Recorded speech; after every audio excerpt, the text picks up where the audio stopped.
Supply operations have 120 staff across our region who are responsible for how we source, treat and distribute drinking water to our customers.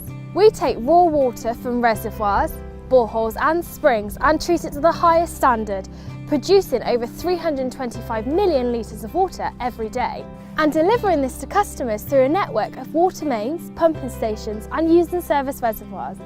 So now let's go and find out how it all happens.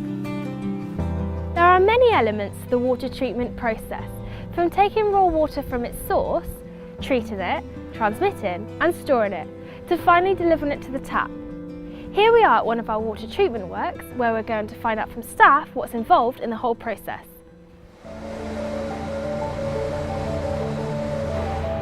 So here we are at the first stage of the process, where I'm joined with Aaron, who is one of our production technicians, who is in charge of making sure the water quality maintains its consistently good standard throughout the process. So Aaron, what stage are we at? Hi Joe, you joined me here today at the inlet to the works. This is where this dirty, horrible water begins its journey in becoming clean and safe drinking water for the public. Here the water comes in from two sources, blends together. We then monitor this water on its way in to check its pH levels, its turbidity, which is how dirty the water is. From there, we move forward where we remove solids out of the water, things like twigs, branches, leaves, and even fish that make their way down the pipe to the works. So after the screening process, this is where we begin to introduce chemicals.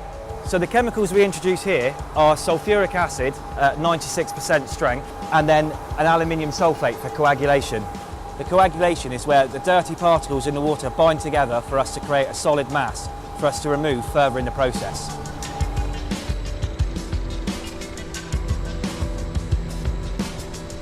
Here to talk us through the next stage is Hannah, who is our process scientist. So Hannah, could you tell me more about after the treatment of the chemicals?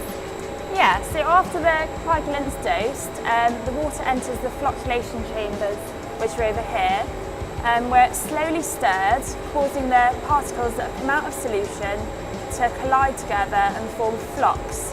What happens next? So after that, the water enters the dissolved air flotation tank, known as the DAF, and here it's mixed with clean water, which is saturated with air, which when it's mixed releases tiny air bubbles, which form on the flock and reduce its density, which means it floats to the surface of the tank and forms a sludge blanket, and this is scraped off of the top of the water periodically by a mechanical arm, and the clean water flows off underneath the sludge blanket and onto the next stage of the treatment process. We're now in the main treatment building, where I'm with Tom, who is our production manager. So Tom, what next? So the water comes from the DAF, where we dose chlorine and we dose lime, and then it goes down through the rapid gravity sand filters on this site, which are a layer of anthracite and a layer of graded 1630 sand. So the water has to percolate down through both of those layers. And what happens is the particles within the water actually capture between each of those granules. So the water has to take quite a tortuous path, and in the process it removes the remaining solids from the water. Okay, and why do we use chlorine and lime at the start? So we use chlorine and lime predominantly to target one particular contaminant, and that contaminant is manganese. So what we're trying to do is make the manganese into a solid form that we can actually filter out on the grades of media as it goes down through, making it a cleaner product for the next stage in the process. Now in the filtration stage, which is the final step of the process, I'm joined with scientist Jürgen, who's going to tell us a little bit more. So Jürgen, what is involved in this final process? So now we've removed all the large particles in the rapid gravity filters I've just seen. The water is now crystal clear, but we still have compounds in the water that we don't want to have them. Things like pesticides and taste and odour causing compounds. So we remove those in the filters you see behind you, where we have activated carbon. It's granulated, so it's a few millimeters in diameter.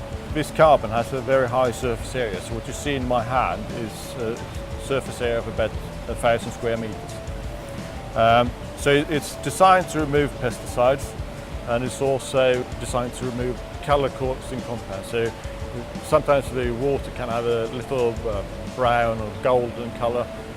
We can remove that in this polishing step.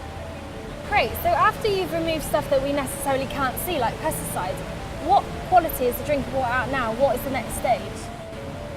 Now it's nearly at the drinking water quality we want to have the customers to experience, but we do need to make sure that there's no pathogens, bacteria for instance, that are left in the water.